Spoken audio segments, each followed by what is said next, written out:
Welcome, welcome, everybody. We've still got people coming in, but like I say, we're on kind of a tight schedule, so I'm going to race through some introduction and we can get this thing going. I'm so excited that you're all here, and I'm so excited for what I expect to do today, and I just want to get going with it if people are cool with that.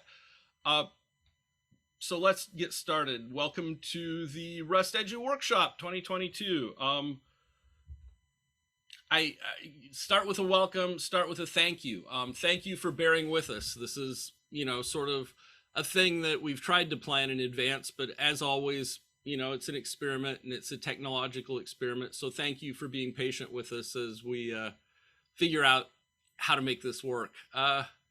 Yeah, Tim definitely wins the time zone challenge. Thanks for showing up, Tim.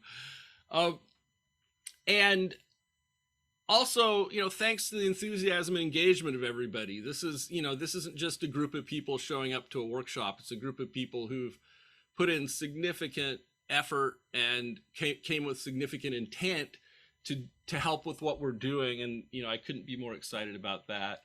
I can't say how much I'm looking forward to this and how much I think, if we work together, we can make this just sort of super great. I want to thank people to start. I want to thank FutureWay first and foremost.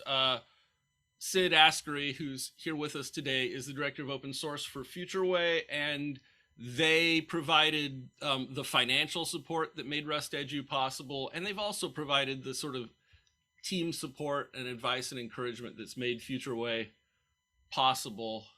I want to quickly thank Portland State University, my home institution, which, they've provided some hosting and of our Zulip and of this Zoom and whatnot. And they've also been sort of institutional support to do the initial financial management for us. I definitely want to thank the RustEdu team. There's too many of them to quickly list, but the core team of this organization has just put in crazy amount of work, not just on this workshop, but also on RustEdu as a whole. The workshop program committee, which is Will Crichton and Cyrus Omar, you folks, you made this work. I couldn't have done it properly without you. So thank you for that. The Cassandra Smith is here today, has been my technical lead for setting this up and has put countless hours into our website, into a whole bunch of things that made this work. And I'm really grateful to have Cassandra here today. There's just way too many people for me to properly acknowledge, so please don't feel like I don't know who you are or it's left out. But, there's so many people who've come together to make RustEdu and make this workshop work. So thank you for that. So here's some simple housekeeping stuff. We'll race through it. I'm sure I don't have to mention the workshop code of conduct, but I'll do it anyway, just so that I can say, you can find it on the workshop site, and it's, the obvious code of conduct. And please be that. Oops, now I've screwed up. Let's see. How do computers work anyway? I've heard there's a thing there. Probably some F key or something I can hit. And yeah, F11 probably, you're right. I want to keep this sort of not secret, but keep it in-house for now. We will make a recording of this meeting public. You should all be aware of that, and let me know if you have issues with that. We will make the proceedings, meaning everything that's been submitted to us, statements, talks, and papers, public very soon. And again, if you have issues with any of that, please do let me know. Just drop me an email at that address or any rustedu.org address, really, and we'll take a look at that. But because of that, I'd like to treat the materials today as draft materials, and kind of don't share them until we've got a chance to share them properly. They've been properly edited and stuff. There's a Zulip channel for the workshop. If you haven't joined our Zulip, please join our Zulip sooner rather than later. And it's not hard. I've unlocked it to the public now, so it's just a minute to sign up, and then join the T Workshop channel, which is the channel I'm going to be monitoring during the workshop. Zulip is a great platform if you haven't used it before for this kind of stuff. Highly recommended. Discussion can be there as well as on the Zulip chat, a Zoom chat, I mean. This is scheduled to be reasonably paced. Having said that, I will try to keep to the schedule as hard as I can. But we do need to understand that nobody's keeping score, nobody's monitoring. If you need to leave for some reason or want to leave for some reason, do come back when you can. There are scheduled breaks, and those breaks, I'm sure discussion will happen during the breaks because it always does, but also those breaks are a chance for you to go, deal with life. Obviously, you have questions or anything like that, please type them in the Zoom chat, and, I'm happy to sort of talk along as we go. This is supposed to be fairly informal. There's a full schedule up of all the talks and papers and things. Oh, Tim, no problem. There's a full schedule of papers and talks and things up, and but the brief outline is we're going to have 3 sessions essentially. One that's sort of Will was kind enough to point out a good organization, experiences with teaching Rust, then tools for teaching Rust, and then it turns out there's a lot of interest, who knew, in Rust and operating systems, and so we'll have a session around those things. And then, breaks in between, we'll have a little open-ended discussion. Each session also has a discussion session at the end, so hopefully there'll be time for everybody to talk and figure stuff out. Here's the silly Zoom stuff. Please do mute your video and audio unless you're actively speaking. Cassandra is going to kind of help to enforce that, and I'll try to help to enforce that by sort of muting you, and if it's obvious, if it's not obvious that you're trying to say something.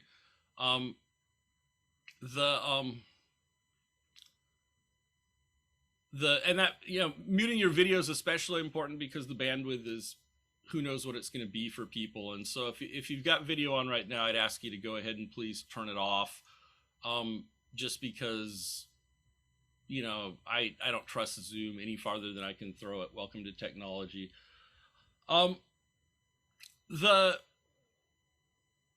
We have sort of a vague protocol in the Zoom chat. When speakers are speaking, unless they say otherwise, feel free to post questions with a Q and comments with a C during the talk. I certainly will try to respond to those in line. During open discussions, we'll ask you to go ahead and tee up in chat to be able to speak, and the discussion moderator can call on you. That way we'll try, we just want to keep the crosstalk and the bandwidth to a minimum here. Obviously, please keep the chat discussions on topic. I know you'll all do that, but I thought it was worth mentioning. And obviously, and again, I know I don't have to say this, please be good to each other. We're all here to work together. We all have the same general vision, I think, even if we might differ on the specifics. So let's all do that. I'm blessed to be surrounded by good people, and that's something that I don't take lightly. So that's, I think, all the housekeeping stuff. Are there any questions or concerns or issues about any of that adventure? Cool. Like I say, type them in chat as we go. I want to say a little bit about RustEdu in very general terms and very quickly. I know everybody knows what we're doing here, but I think it's worth saying again. And it starts with Rust being really important to learners, to programming learners and programming language learners. It's a very expressive, efficient language. It really catches a lot of stuff statically that otherwise you would get to find out about at runtime, sometimes in terrible ways. It's obviously on a rapid growth period right now of, huge uptake in industry and open source. And it's a playground for important software ideas. The kinds of things I see changing in the language, the kinds of things I see people tackling in the language are just exciting, and I think it's a great place to play in that way, which then collides with sort of the realities of programming language education as it exists today. In academia, programming languages are considered tech, not really fundamental a lot of times, and I think that's fair. I mean, many people here are programming languages people, and that's the exception, but for an overall university program, you have to learn many programming languages. That's absolutely something you'll hear people say. You'll see people say there are different tools for different jobs, and we teach concepts, not tools. And all those are important ideas. I'm not belittling them, but I want to push back a little bit and argue that Rust is a thing that can be sort of a fundamental tool that does do a lot of different jobs, that does encompass a lot of programming language concepts that will make other languages to learn, and that intermixes tools and concepts in a way that's pretty cool. The reality of programming language education right now is there's a lot of inertia behind teaching a few well-established languages. It's really, really hard to move a train as big as this is in to a different track. We have to accept that progress is going to be slow. Progress is going to be challenging to overcome that inertia. Obviously, whatever you think about the good is the enemy of the best, certainly the easy is the enemy of the hard. Python has an absolutely valid and important place in the programming language teaching ecosystem, but we're asking people to take on a more challenging role as educators. A lot of you, reported that you're starting to teach Rust, while learning Rust yourself. And for a language as big and hard as Rust, that's admirable and impressive, but it's a barrier. There's this idea that languages just aren't important and good enough is good enough for things. After many, many decades of experience in programming languages, have mixed views on this, but we got to accept that it's a barrier to Rust education. And all these problems are true in general, but they're especially academic problems. When we try to do this, we just have to confront these realities as we get going.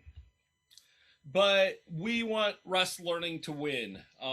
Win is such a terrible word here, but it was the one that came to mind. We want Rust to be integrated into academia in a strong way. That was the goal. That was Sid's and my and some other people's vision, and I want it to win there.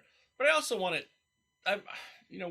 We're focused on academia right now, but we're not limiting ourselves to academia. We want it to win in all the educational settings. If you're somebody who teaches an industry or does things outside of the college environment, heck yeah, we want to help you too.